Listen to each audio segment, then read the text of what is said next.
In a small village called Indalani, there lived a young boy named Shaka.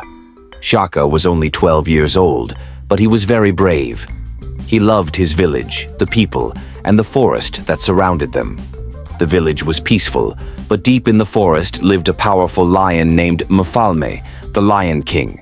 No one dared go too deep into the forest because Mfalme was known to protect the land. One day, a terrible thing happened. The village's water dried up, and the crops started to die. The people were worried. Baba Kazi, the oldest and wisest elder in the village, called for a meeting. "We must ask Mfalme for help," he said. "The forest belongs to him. Only he can allow the rivers to flow again." But everyone was too scared to talk to Mfalme. The great lion was fierce, and nobody wanted to face him. "I'll go," said Shaka, stepping forward. "I'm not afraid." The villagers gasped. Shaka was only a boy, but he was brave. Baba Kazi looked at him closely and nodded. "Very well, Shaka. You must bring a peace offering to Mfalme. But be careful. The Lion King tests those who come to him."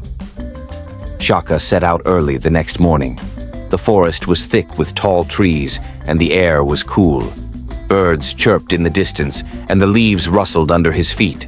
Shaka held his spear tightly, ready for anything. After walking for hours, he reached the edge of the deep forest where Mfalme was said to live. Suddenly, a loud roar echoed through the trees, shaking the ground beneath him. Shaka took a deep breath and followed the sound. As he walked, he saw a tall tree with thick branches. At the top of the tree was a bright yellow fruit called Matunda ya Ujasiri, the fruit of bravery. This fruit was a symbol of peace, and only the bravest could climb the tree to bring it as an offering. "I must get the fruit for Mfalme," Shaka said to himself. Without hesitating, he began to climb the tree. The tree was taller than Shaka had imagined. The bark was rough and the branches were high. As he climbed higher and higher, his arms began to ache, but he didn't stop. He kept going, determined to get the fruit for his village. Suddenly, a large eagle flew overhead. It was Ngoma, the guardian of the tree. The eagle swooped down toward Shaka, its sharp talons ready to strike. Shaka clung tightly to the tree and looked at the eagle. "I mean no harm, Ngoma. I only want to bring the fruit to Mfalme," Shaka called out. Ngoma looked at Shaka with its sharp eyes, and after a moment it flew away, leaving him in peace. Shaka climbed to the top of the tree where the golden fruit shone brightly. With a smile, he picked the fruit and carefully made his way back down.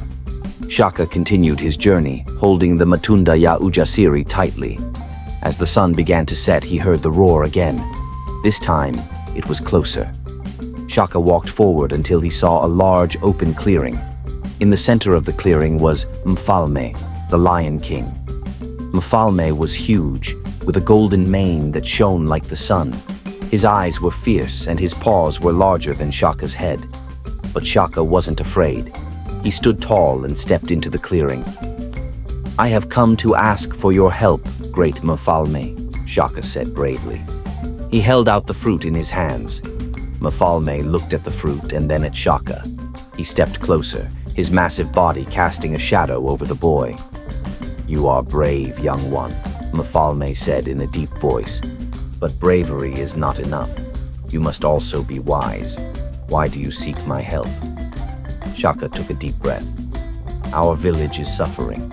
The rivers have dried up, and the crops are dying. We need your help to restore the water." Mfalme stared at Shaka for a long time. Then he spoke again, his voice softer now. "You have brought the fruit of bravery, which shows you have courage.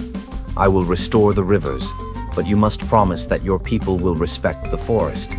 No one must harm the animals or cut down the trees without reason." Shaka nodded. "I promise, great Mfalme.